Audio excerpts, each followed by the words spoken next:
46 के बीच में और 1958 तक ये चलता रहा। यानी इसमें कुछ ना कुछ ऐड होते, इसमें टाइम इसलिए दिया हुआ है ना 46 और 58, क्योंकि इसमें टाइम ऐड किया गया है। इसके बीच में कुछ ना कुछ इसमें डिवाइस ऐड होता गया और इसको एडवांस बनाता गया। उसके बाद इसका जो जनरेशन है वो चेंज होने की वजह से इसका टाइम पीरियड फिर चेंज हो जाता है नेक्स्ट जनरेशन का। तो इसका दूसरा है language use in the first generation computer were machine language. तो इसमें मशीन लैंग्वेज का मतलब क्या है कि ऐसा लैंग्वेज जो नंबर्स को समझ सके, यानी कि नंबर्स और अल्फ़ाबेट के हिसाब से बनाया गया, ताकि क्योंकि पहले के जो कंप्यूटर थे उसमें मशीन लैंग्वेज जो सबसे पहला कंप्यूटर है उसमें सिर्फ नंबर्स यूज़ होते थे, तो कोडिंग उसी को आ सकती थी जो ये कर सकता था। फर्स्ट जनरेशन कंप्यूटर में वैक्यूम ट्यूब क्या है, एक तरह का डिवाइस है जिसकी वजह से वो स्क्रीन पे जो आप डिस्प्ले देख पाते हैं, जो कि आजकल अभी टीवी में भी आता है, तो ये वैक्यूम ट्यूब इस तरह मतलब बेसिकली इसका काम है डिस्प्ले करना। They are very large in the side and produce large amount of heat and they cool down air conditioner. और ये इसका साइज़ बहुत बड़ा होता था और इसको ठंडा करने के लिए एयर कंडीशनर लगाना पड़ता था। The operating speed is very slow. जो स्टार्ट होता था बहुत स्लो होता था।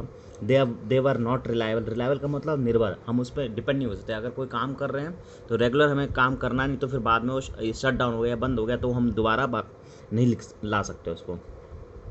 तो कुछ कंप्यूटर के नाम दिए गए हैं जो फर्स्ट जनरेशन में यूज़ होता है, electronic discrete variable automatic, electronic delayed storage automatic, IBM 650 mark II। ये सारे ऐसे कंप्यूटर थे जिसमें नंबर को बेसिकली, जैसे इलेक्ट्रॉनिक डिस्क्रीट वेरिएबल का मतलब होता है उसमें अलग अलग तरह से नंबर्स और क्या कहते हैं अल्फ़ाबेट का यूज़ करते हैं। इलेक्ट्रॉनिक्स डिलेड स्टोरेज ऑटोमेटिक, और इस तरह के जो फर्स्ट जनरेशन में कंप्यूटर यूज़ होते हैं जिनके नाम हैं ये। नेक्स्ट है feature of first generation computer. Features का मतलब होता है खासियत। इलेक्ट्रॉनिक कंपोनेंट यूज्ड, तो ये इलेक्ट्रॉनिक कंपोनेंट मतलब पार्ट्स, उसमें तो पहला जैसा कि आपने पिक्चर में देख रहे हो वैक्यूम ट्यूब है। साइज़ बहुत बड़ा होता था। ऑपरेटिंग जैसे मैंने बता चुका हूँ बहुत स्लो होता था। कॉस्ट वेरी एक्सपेंसिव मतलब महंगा, बहुत महंगा होता था उसको चलाना, या तो बहुत ज़्यादा बिजली बिल लगता था या तो बहुत ज़्यादा लोग लगते थे, ठीक है, उसको मेंटेनेंस करने में, इसलिए वो एक्सपेंसिव होता था। लिमिटेशन ऑफ फर्स्ट लिमिटेशन का मतलब कमी। Produce of lot of heat, not reliable, बहुत हीट ज़्यादा निकलता था सर, डिपेंड नहीं कर सकते थे उस पर। Programming capacity is very low, जो भी हम प्रोग्राम करते थे बहुत कम कर पाते थे। प्रोग्रामिंग का मतलब यहाँ पे काम करना। यूज मशीन लैंग्वेज की सबसे बड़ी दिक्कत ये है कि वही समझ सकता था जो उसको जानता हो उस लैंग्वेज को। नेक्स्ट है, तो ये सब आई होप कि फर्स्ट जनरेशन क्लियर हो गया होगा सबको।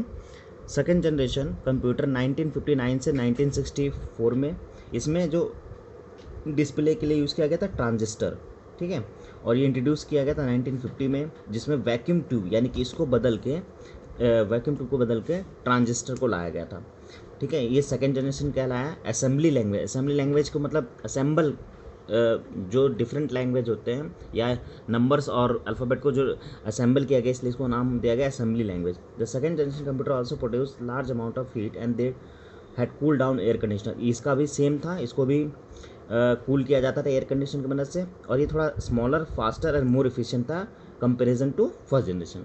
The operating speed like comparatively high, operating speed थोड़ी उससे अच्छा था। और इसके कुछ नाम है जैसे IBM 140, मार्क III, लियो। ये सेम चीज़ जो ऊपर वाला है उसको शॉर्ट में बताया गया है। फीचर्स मतलब खासियत, इलेक्ट्रॉनिक कंपोनेंट जैसे ट्रांजिस्टर था, साइज़ थोड़ा फर्स्ट छोटा था, बिकम स्पीड थोड़ी ज़्यादा हो गई, कॉस्ट थोड़ा कम हो गया, लैंग्वेज असेंबली लैंग्वेज है। लिमिटेशन सेम है लगभग वही, प्रोड्यूस बहुत ज़्यादा हीट, स्पीड बहुत लो था, और मेमोरी मतलब इसमें सेव करने के लिए बहुत कम होता था।